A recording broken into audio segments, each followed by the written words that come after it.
Is Maxwell House really the only coffee in the world? Well, your father says so, and your father knows best.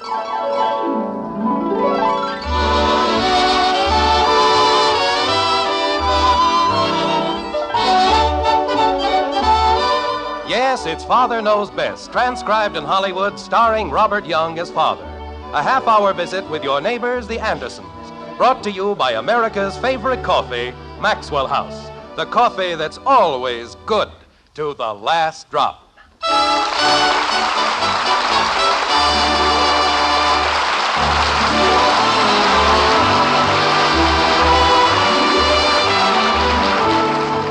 In Speaking of Children, the poet Charles M. Dickinson wrote, "They are idols of hearts and of households. They are angels of God in disguise. The sunlight still sleeps in their tresses. His glory still gleams in their eyes." Well, it seems like a pretty good bet that Mr. Dickinson never spent any appreciable time in Springfield, especially in a certain white frame house on Maple Street. If he did, it's a cinch that he never stayed for dinner, where the conversation generally goes something like this. But, Dad, I won't get my allowance until Monday, and I've only got 20 cents. That's very interesting.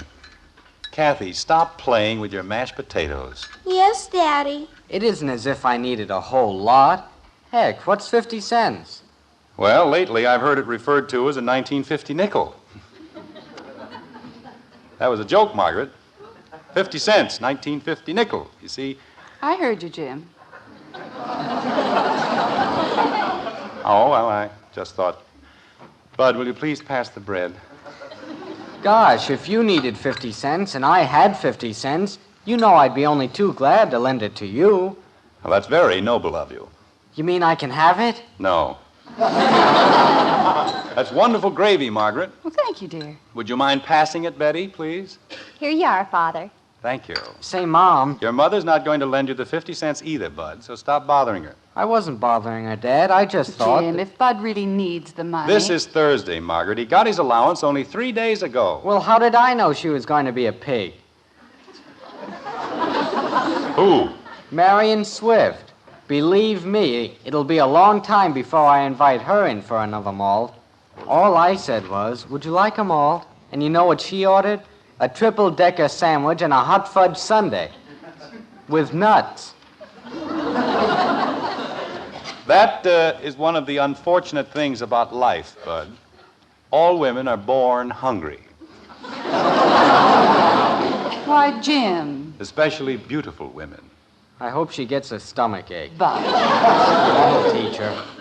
Kathy, if you're quite finished with that construction job, may I suggest that you put your potatoes to the use for which they were intended? Huh? Eat your dinner. Oh, Oh, what? okay. Go ahead, dear. Say, Betty... Don't ask me for any money. I'm broke. She wouldn't even give any to Billy Smith. Kathy. Wait a minute. You mean Billy Smith asked you for money? Well, he said he needed 80 cents in a hurry. Margaret, what's gotten into these kids anyway? Imagine a boy asking a girl for money. Well, they've been friends for such a long time. It's outrageous, that's what it is. Just plain outrageous. I think it is, too. Creepers, it's only been 3 days since I borrowed it from him. What were you saying, Jim? I was just, how are you getting along in school these days, Kathy? Oh, pretty good. How about 30 cents? That isn't much. Bud, please, I was talking to your sister. What were you saying about school, Kathy? I wasn't saying anything. Well, say something. About what? About anything. Okay. I didn't win the spelling contest today. Well, that's nice. Was there anything else you didn't win? Well, how did I know there wasn't any K in civics? I don't even know what civics are. You don't know what civics is. That's what I said. You said you don't know what civics are. Well, I don't. Kathy, the point Betty is trying to make is that civics is in the singular, not the plural. They are? Not they are, they is.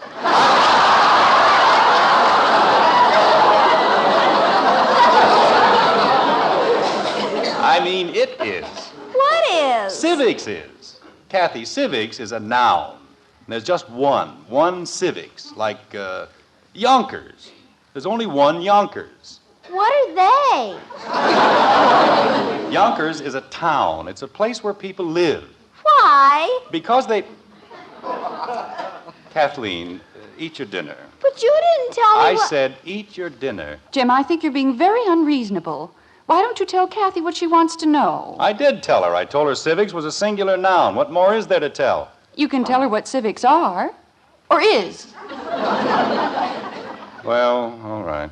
Kathy, civics is, it's the, Dad. it's from the Latin, what do you call it, which means citizen.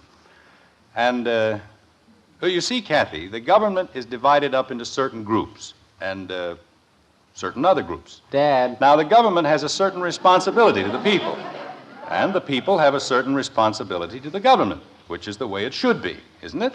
Dad. Bud, will you please keep still? I'm trying to explain civics to Kathy. Civics is that department of political science dealing with the rights of citizenship and the duties of citizens. Which is exactly what I just finished saying. Isn't it, Betty? Word for word. Well, it meant the same thing. Maybe I don't remember the formal definition, but I certainly know the practical application of the word, and that's what Kathy's really interested in, isn't it, Kathy?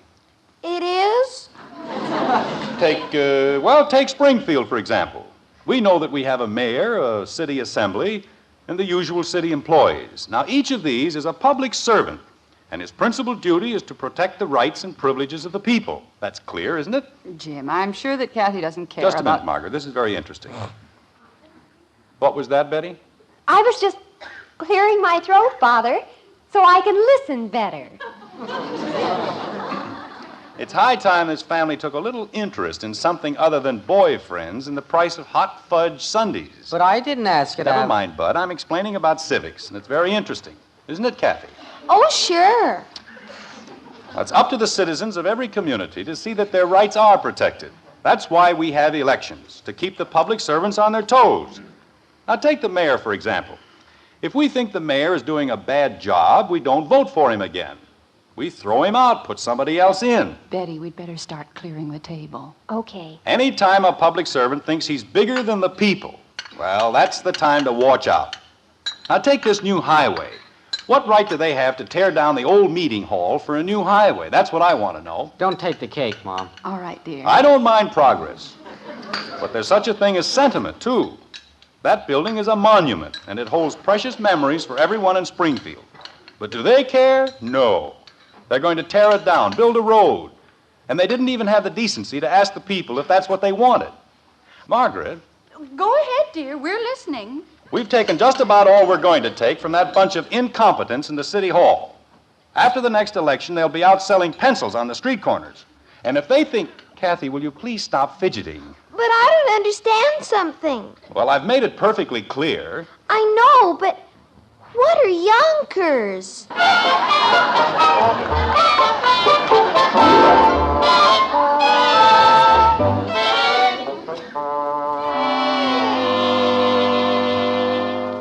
For crying out loud, Kathy, you can trust me, can't you? You said you'd give it back to me on Monday, and this is Monday. But you don't need the quarter. I do too. Look, Kathy, why don't you just let me pay you the interest? I want my quarter. And next Monday, I'll give you the quarter and another nickel for interest. I want my quarter. Of all the stubborn... It's Daddy. Now we'll see about... Wait a minute. Daddy! Hello, sweetheart. Here's your quarter. How about the interest? And another nickel, miser. Thank you, Bud. Well, what's going on in here? Oh, not a thing, Dad. If he's trying to borrow money, look out for him, Kathy. He's a slick one. Oh, sure. You have to worry about her. Jim, I'll be right in, honey. there's a letter for you next to the phone. Oh, yes, I see it. Well, now, what do you suppose the mayor wants? Maybe he wants you to help him with something. Received your... Impertinence. What in the name of... Margaret! Anything wrong, Dad? I've never heard of anything... Margaret! I'm coming, morning, Jim. Margaret, this is the most ridiculous thing I've ever heard. Just a moment, dear. Betty, Yes, Mother? be sure the peas don't boil over. Okay. How can you worry about peas at a time like this? I've been ordered to appear in the mayor's office tomorrow afternoon. You've been ordered? Yes, ordered. To explain the impertinence in my letter. What letter? I don't know. I didn't write any letter. Daddy, What is it, Kathy? maybe he means my letter. You mean you wrote a letter to the mayor? Well, you said he had no right to tear down the meeting hall without asking you. Oh, dear. Bud, tell Betty to turn the light off under the peas. We'll probably be quite a while. Okay, Mom. Kathy, why do you do things like that? Well, I just said what you said. I don't care what you said or I said. Little girls don't write letters to the mayor. It isn't done. Why?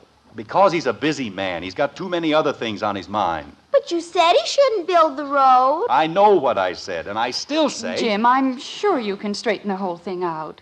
Can't you? I don't know. Why does he address it to me in the first place? I didn't write the letter. Daddy. If he wants me to speak to Kathy, I'll be glad to. The way he talks, you'd think I wrote it. Daddy, Yes, Kathleen. do mayors pay any attention to little girls? Of course not. They don't even have time to pay attention to big girls. That's what I thought. What do you mean, that's what you thought? Well, after I wrote the letter, I figured maybe if he found out I was only 9 years old, he wouldn't pay any attention to it. So? So, I signed your name. Oh, no!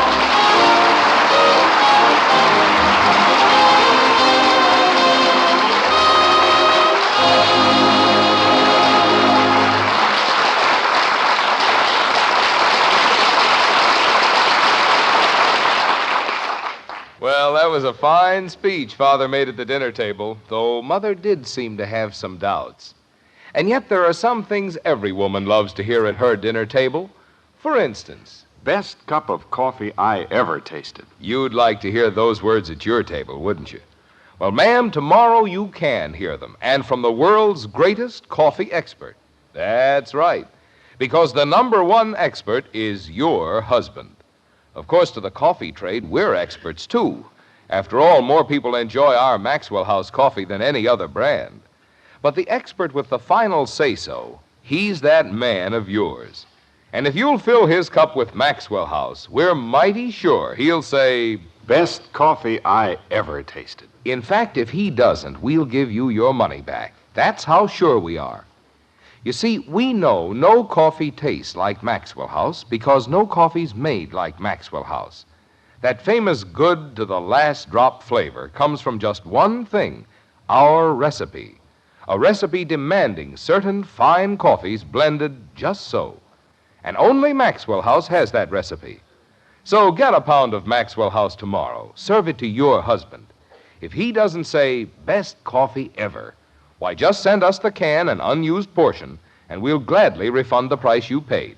Our address is right on every familiar blue tin. Tomorrow, see how much your husband, the world's greatest coffee expert, enjoys Maxwell House coffee. Always good to the last drop.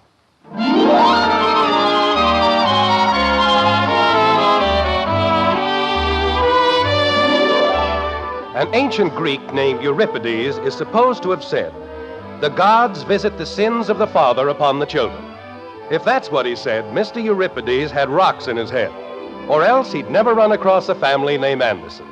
With them, the shoe is generally on the other foot. And now, as they wait in the corridor outside the mayor's office, the shoe is definitely beginning to pinch, like this. Jim, the entire idea is completely ridiculous. It is no such thing. Making us drop everything we were doing just to come down here and sit. Margaret, if he sees me in the bosom of my family... Yes? Well, maybe you'd rather visit me in the local jail Jim. and bring me chocolate-covered hacksaws. Jim Anderson, no one said you were going to be sent to jail. How do you know? How can anybody know until we find out what that genius put in the letter? All you have to do is explain to the mayor. Kathy! Did you call me, Daddy? Oh, what are you doing? I was reading a comic book. Why? No, I was just, never mind. Say, did you hear that, Dad? They're blasting for the new road. Boy, that was a pip, wasn't it? Yes, it was fine. Where's Betty? She's around someplace. Betty! Bud! Well, I just thought... Bud, I brought you all along to prove that I'm a man of character and substance. But if you're going to stand outside the mayor's office and scream at the top of your lungs... Did somebody call me? Dad wants you. Bud, please. Margaret, I think they allow visitors in the jail on Wednesday. Are we going in, Father? No, we're not going in. I'm beginning to think your mother was right in the first place. I'll stand a much better chance if I go in alone. What did we do? Nothing. Nobody in this family ever does anything. You can get into more trouble than any 10 kids in Springfield, but it's a very strange thing. Nobody ever does anything. I went down to the end of the hall to get a drink. What's wrong with that? I didn't say there was anything wrong with it. I merely said... I'm thirsty. You stay right where you are. But Betty got a drink and you didn't tell her. Kathy. She couldn't. Margaret, in one more I'll minute... speak to them, dear. Kathy? Betty? Bud? Bud? Bud, come back here. I just want to look out the window. I said come back here. Holy cow. All we do is sit around this old hall. How long do we have to stay here, anyway? I haven't the faintest idea. Now, look, you may all think that this is very funny, but it isn't.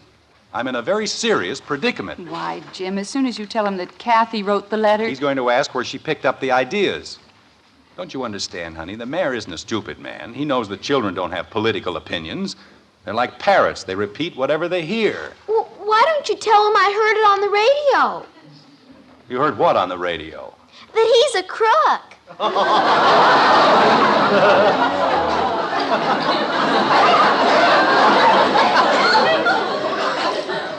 Kathy, you didn't tell the mayor. Oh, but Daddy said. I never said he was a crook. You didn't? No. I may have said a lot of things, but I never said that he was a crook. Well, I did. Margaret. Mr. Anderson, Yes? the mayor will see you now. Thank you very much. Jim, dear, everything's going to be all right. The condemned man ate a hearty breakfast. Well, let's go. Father. Please, Betty, let's not say a word. Not even if he asks us something? Nobody's going to ask you anything. Just try to look human. This way, please. Are you sure you didn't say he was a crook? Kathy! Well, somebody did. I think. That's the trouble with this family. Too many people try to think. Your Honor, Yes? James Anderson and family. Oh, come in. Come right in. Your Honor, Well, this is a very pleasant surprise. I hadn't anticipated 5 Andersons. you see, Your Honor... That will be all, Bill. Thank you. Yes, sir. Well, now shall we all sit down and be comfortable? Oh, well, thank you, Your Honor. You're very kind. All right, children. Your Honor... Your Honor, my father's a wonderful man. Bud. And every time he's been arrested, it hasn't been his fault.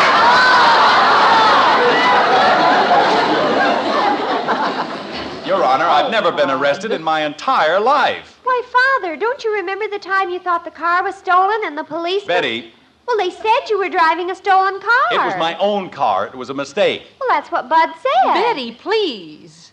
I'm just trying to help. Your Honor, Mr. Anderson, I received an amazing letter a few days ago. I know, Your Honor, and I'd like to explain. I heard you speak some time ago at a service club luncheon, didn't I? Yes, I'm the president, Your Honor. But I'd like to... At that time, you struck me as being a fairly intelligent man. Thank you. You see, Your Honor... Not at all the sort of man who'd spell grafter with 2 T's. Grafter. Doesn't it have 2 T's? No, dear. Just one. Oh. Your Honor, if you'll only let me explain... There'll be lots of time for explanation. First, permit me to say that this was a very remarkable letter. But It contains some very pertinent information and a very valuable suggestion. Your Honor, what I'm trying to say is... It did. Oh, yes. I've already had several talks with the city council, and we are all agreed that your ideas are not only logical, but extremely helpful. Well, I wouldn't go quite that far, Your Honor. Aren't you going to tell him that? Kathleen, be quiet. But Daddy said... Kathy. Gee whiz. Now, for example, let's take the first point in your letter. The first point. Yes. Now, there is a very wise suggestion. Your Honor, about the letter. Daddy, he means the part about changing the meeting hall into a museum. Oh, that part. Well, it was merely. Outside of the miserable spelling, the atrocious punctuation, and the weirdest grammar I have ever encountered, the point was very well made. Your Honor, what my husband has been trying to say... Of course, the letter was obviously written by a child. How did he know that? And I'm quite sure I know which child. Well. You see, dear, there was no need to be upset. The suggestions about the museum and the park to contain it are reflections of definitely adult thinking. Well, it was just. And so was the impertinence. But, Your Honor. If you think I'm a crook, say so. Don't hide behind your children's skirts. I never said you were a crook. Never. I merely said that you were incompetent. Well, what I meant is. Oh, you did you? Well, Your Honor. That's what it was. He said you were incompetent, and you ought to be out selling pencils. Kathy!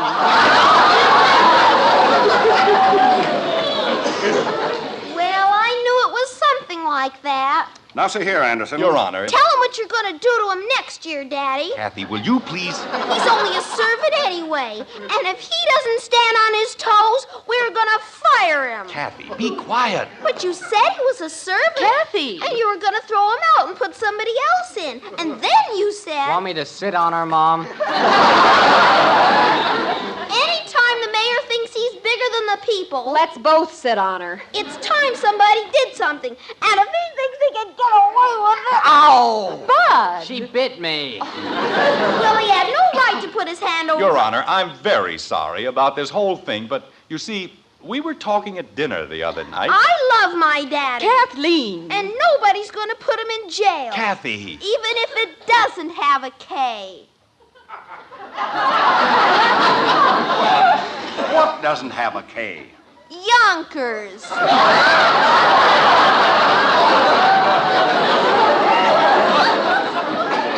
I'm beginning to be slightly confused. Well, with my family, that's an occupational hazard. We've confused more people to the square inch than any 10 families in town. But I'd still like to explain. There's only one thing I want you to explain. Why didn't you write this letter? What? You obviously had a great deal to say. Why didn't you say it to me? Well, Your Honor, I wouldn't presume Presume my foot. Your Honor. That's what I said, my foot. People vote for you, expect you to do a job for them, and then what do? Nothing. But we didn't think it was our place to... Well, whose place did you think it was? How can we do anything for you if you don't tell us what you want done? Well, you were elected on a certain platform. And I've held to it. You wanted a progressive administration, and you've had it.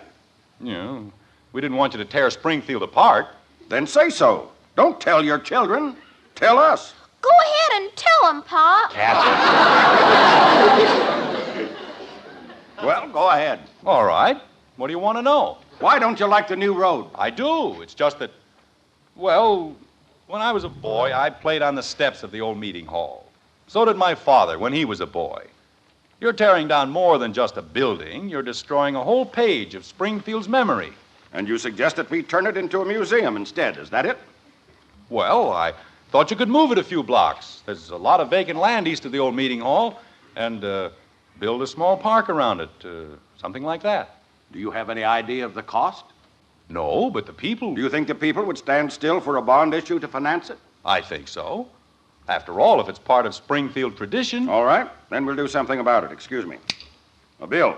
Yes, sir? Call the papers. I want a special press conference in my office at 5 o'clock. Yes, sir.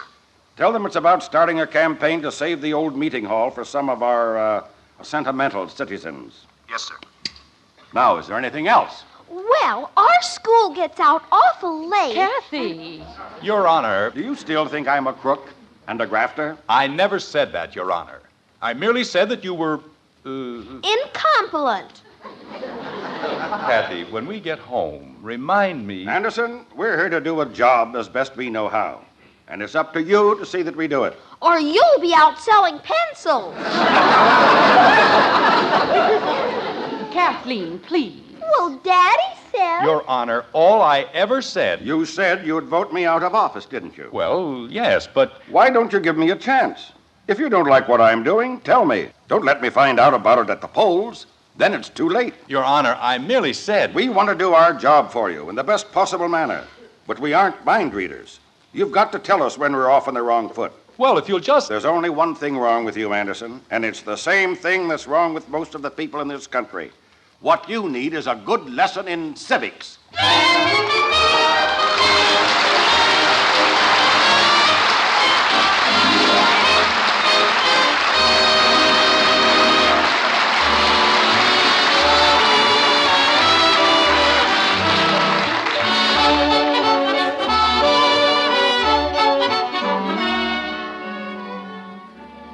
During the year ahead, every pound of coffee you buy, be sure of one thing. Be sure that you get the most in flavor for your money. And that's something the world's greatest coffee expert can help you find. Your husband. He's the expert we mean. Just serve him a cup of Maxwell House coffee. Then when he smiles and says, "Best coffee I ever tasted," you'll know Maxwell House has the flavor, that it's your coffee buy. Find out tomorrow. Bring home a friendly blue tin of Maxwell House coffee. Serve it to your husband. Listen to him praise that famous flavor. And then count all the truly good cups of coffee you get from each pound. At your own table, find out how much more you get for your money with Maxwell House coffee. Always good to the last drop.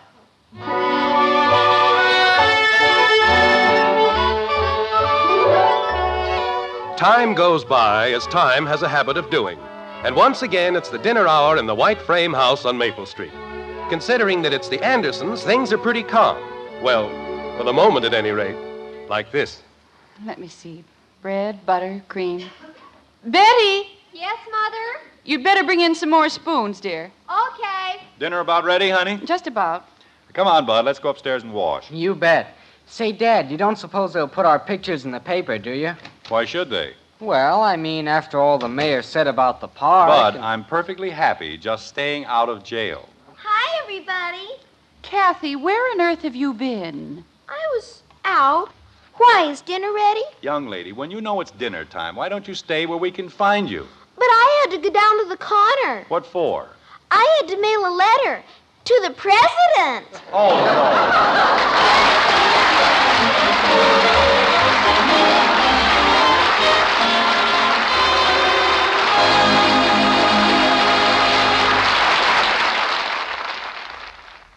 At breakfast time, you don't have to say, You children eat your cereal right this instant. just say, Hopalong Cassidy is crazy about hot wheat meal. just a little psychology. Yes, to get your children to eat a hot cereal, just tell them Post Wheat Meal is Hopalong Cassidy's favorite hot cereal, and they'll eat it too. Post Wheat Meal is chock full of solid whole wheat nourishment, has a wonderful nut-like flavor, and it cooks in just 3.5 minutes. You'll see, you'll all agree, it's the best hot cereal you ever ate.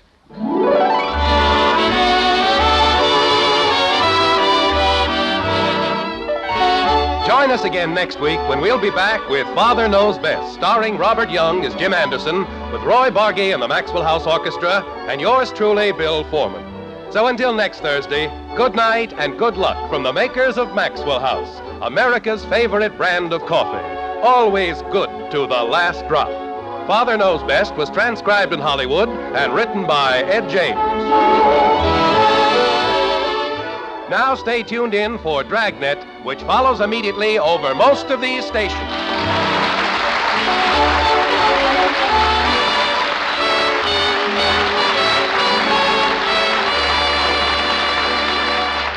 Jack Webb and Dragnet. Good listening next on NBC.